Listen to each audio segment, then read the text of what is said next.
น้ำข้าวกำลังออกเลยก็เครียดก็ต้องพอน้ำในคลองแห้งก็ลงมาหาปลาเพื่อเอาไว้เพื่อขายจะได้ซื้อไว้ซื้อน้ำมันไม่ค่อยได้เท่าไหร่หรอกก็พอเพียงไม่ได้ขายได้ปลาเล็กๆจ้ะปลาตะเพียนปลากระมังช่วงนี้ก็น้ำแห้งข้าวกำลังออกก็ไม่มีน้ำจะสูบเข้านาก็ต้องมาหาปลาในคลองเอาไปทำกับข้าวกิน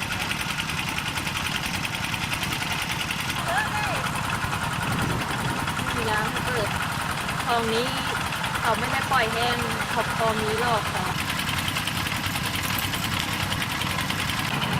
นี่เขาให้สำรวจน้ำ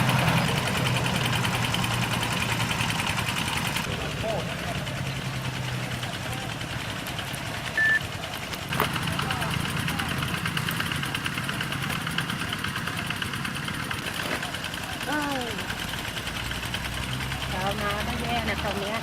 ฝั่งโน้นน่ะข้าวม้านหมดแล้ว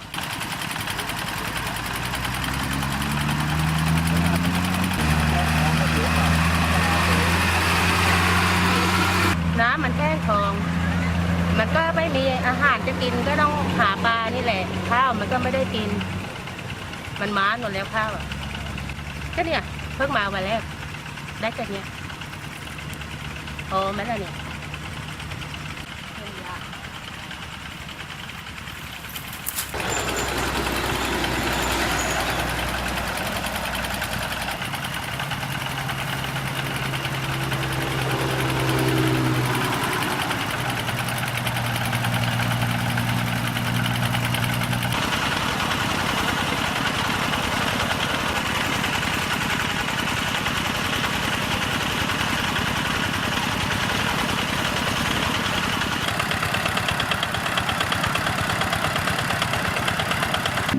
ช่วงนี้คลองหนองกลางน้ำแห้งประมาณ10 กิโล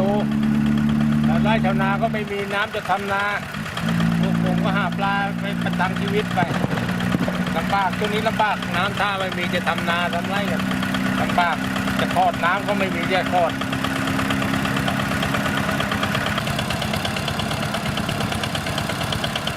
เห็นรถจอดที่ไหน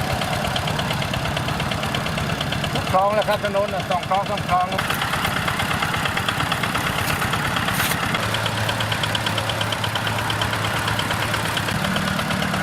มุ่งมั่งอัดยินมั่ง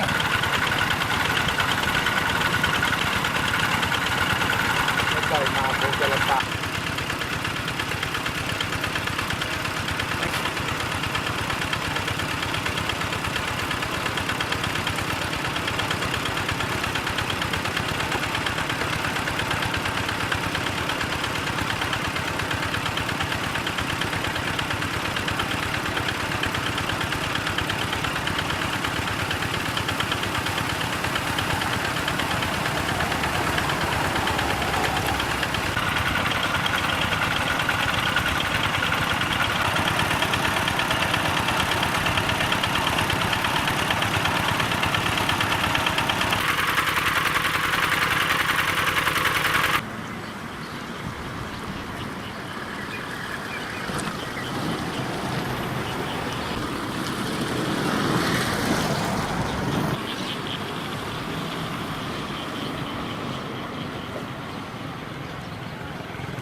ทางวัดสามแจ้ง